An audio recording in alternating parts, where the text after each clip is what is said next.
2주택 이상 보유한 다주택자들은 1주택이 되어서 양도하더라도 그 기간을 재계산하는 규정이 있었습니다. 가장 오래된 주택이 남은 경우에도 그 혜택을 받지 못하는 경우가 발생한 것입니다.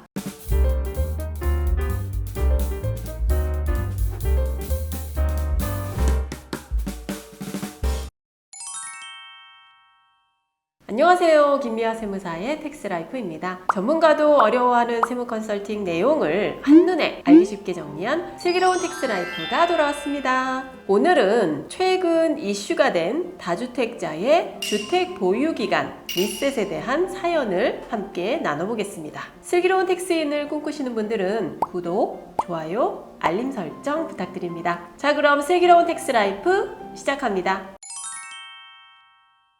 오늘의 사연 들어보겠습니다. 김미화 세무사님, 안녕하세요. 저는 1주택을 양도하면서 1세대 1주택 비과세 규정을 적용받지 못하였습니다. 원래 2주택이었다가 1주택이 되어서 그렇다고 들었습니다. 그런데 주변에서 법이 바뀌었으니 상담받아보라고 해서 텍스라이프를 찾게 되었습니다. 김미화 세무사님, 저는 모르는 얘기라서 저에게도 해당이 되는 건지 알려주세요.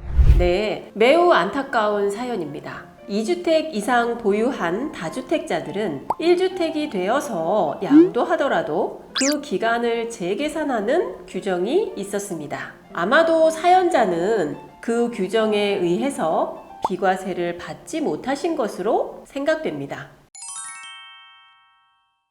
2주택자였으면 비과세를 못 받나요? 네, 소득세법 시행령 154조 제5항에서 1세대 1주택 비과세를 계산할 때 2주택 이상인 경우 다른 주택을 다 매각하고 남은 1주택에 대해서는 처분한 날 이후부터 보유기간 등을 재계산하는 규정이 있었습니다. 그 시행일은 2021년 1월 1일이었습니다. 그럼 2021년 1월 1일 이전의 1주택자면 괜찮은가요? 당시에도 혼란이 있었던 상황인데요. 2021년 1월 1일 이전에 다른 주택을 모두 다 팔고 1세대 1주택만 남은 경우에도 다시 재계산하는지에 대한 해석이 필요했었습니다. 그러면 어떻게 해석이 되었나요? 기획재정부는 질의와 같은 납세자가 발생하자 2021년 1월 1일 이전에 2주택 이상 취득하고 2021년 1월 1일 이후에 순차적으로 매매하는 경우 마지막 남게 되는 1주택의 보유기간 등을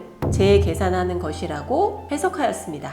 결국은 2주택 이상을 2021년 1월 1일 이후에도 보유하고 있는 경우를 말한다고 하겠습니다. 그러면 법이 바뀌지는 않았나요? 네, 법이 바뀐 것은 아닙니다. 하지만 기획재정부의 새로운 해석이 나오면서 사연자와 같은 사례가 발생한 것입니다. 기획재정부는 보유기간 재계산 규정이 다주택자를 규제하기 위한 규정인데 2주택 이상 보유한 분들이 다른 주택을 다 팔고 가장 오래된 주택이 남은 경우에도 그 혜택을 받지 못하는 경우가 발생한 것입니다. 그래서 순차적으로 양도한 후에 1세대 1주택이 되었을 때 해당 주택의 보유 기간은 당초 취득 시점부터 보아야 한다고 새로운 해석을 한 것입니다.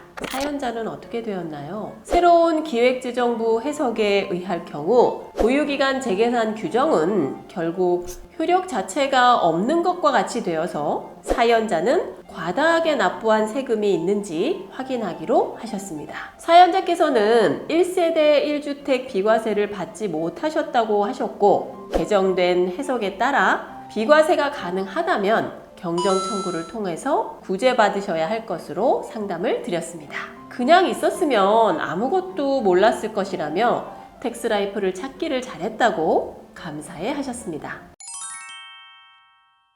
구독자 여러분, 주택의 양도는 세법이 자주 바뀌고 해석도 계속 나오고 있어서 반드시 전문가와 상의할 것을 추천드립니다.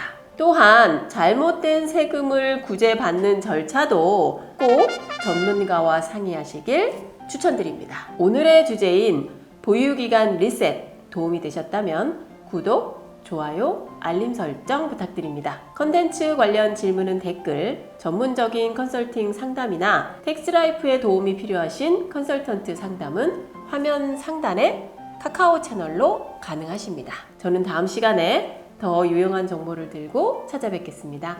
감사합니다.